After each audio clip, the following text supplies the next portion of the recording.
इस वक्त एक बड़ी खबर सामने आ रही है। पाकिस्तान के साथ चल रहे तनाव के बीच होम मिनिस्ट्री ने राज्य सरकारों को मॉक ड्रिल करने के निर्देश दिए हैं। राज्यों से ये कहा गया है कि वो 7 मई को मॉक ड्रिल करें। इस दौरान एयर रेड और वार्निंग सायरन की तैयारी करने के लिए भी कहा गया है। केंद्र सरकार ने सिविल डिफेंस मैकेनिज्म को भी मजबूत करने के लिए निर्देशित किया है। तो इस वक्त पाकिस्तान के साथ चल रहे तनाव के बीच होम मिनिस्ट्री की तरफ से यह महत्वपूर्ण आदेश दिया गया है। इसी खबर पर ज्यादा जानकारी के साथ देवेंद्र पारिशर, पॉलिटिकल एडिटर, हमारे साथ जुड़ गए हैं।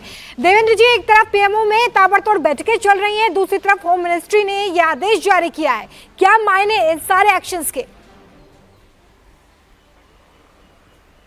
ये प्रधानमंत्री के निर्देश पे गृह मंत्रालय ने संबंधित कुछ राज्यों को, और कुछ राज्यों की अगर हम बात कर रहे हैं तो जैसे जम्मू कश्मीर की बात कर लें, राजस्थान की बात कर लें, पंजाब की बात करें, इस तरह के राज्यों को जिनके बॉर्डर्स पाकिस्तान की सीमा के साथ लगे हुए हैं, उनके लिए एक एडवाइजरी दिया है, एक तरह से निर्देश ही है वो कि 7 तारीख को यानी कि 7 मई को एक मॉक ड्रिल करें। और मॉक ड्रिल इस प्रकार का कि अगर युद्ध की स्थिति होती है तो आपको सिविल डिफेंस सिस्टम के तहत वो कौन कौन से प्रोटोकॉल हैं जो कि फॉलो करने चाहिए, उसके लिए उनको एजुकेट किया जाना है। जैसे पहली चीज़ ये कि अगर एयर स्ट्राइक होता है तो फिर उसका जो सायरन है वो किस प्रकार से बजाया जाना चाहिए ताकि लोगों को पहले ये सूचना मिल जाए और उसके हिसाब से जो प्रिकॉशन लिए जाते हैं वो ले लिए जाएँ। दूसरी तरफ जो स्टूडेंट्स हैं या जो भी सिविल डिफेंस सिस्टम के जो लोग हैं उनको बुलाकर उनसे बातचीत करके जो एक SOP होता है, जो प्रोटोकॉल होता है कि ऐसे इमरजेंसी के सिचुएशन में आपको क्या क्या करना है, कहाँ छिपना है, किस तरह की चीज़ें करनी है, अगर किसी को कोई चोट लगी किस प्रकार की राहत देनी है, किस प्रकार का मदद मुहैया कराना है, किस सिस्टम को कांटेक्ट करना है, इन सारी चीज़ों के लिए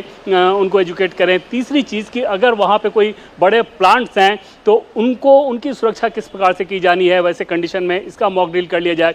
तो कुल मिलाकर एकदम से ये बात समझ में आ रही है कि भारत की सरकार आतंकवाद को लेके जिस प्रकार का बयान प्रधानमंत्री नरेंद्र मोदी ने जो बताया था देश को, उसी दिशा में आगे बढ़ रहे हैं। और अगर आतंकवाद के खिलाफ जवाबी कार्रवाई के चक्कर में पाकिस्तान की तरफ से कोई भी दुस्साहस होता है तो फिर भारत उसको उसके अंजाम तक भी पहुंचाएगा। अभी भारत की लड़ाई आतंकवाद को लेके है, वो उसके हिसाब से किया जाएगा। पाकिस्तान उसके बाद जिस तरह का रिएक्शन देगा उसको उससे ज़्यादा ज़ोरदार और बड़ी भाषा में जवाब दिया जाएगा।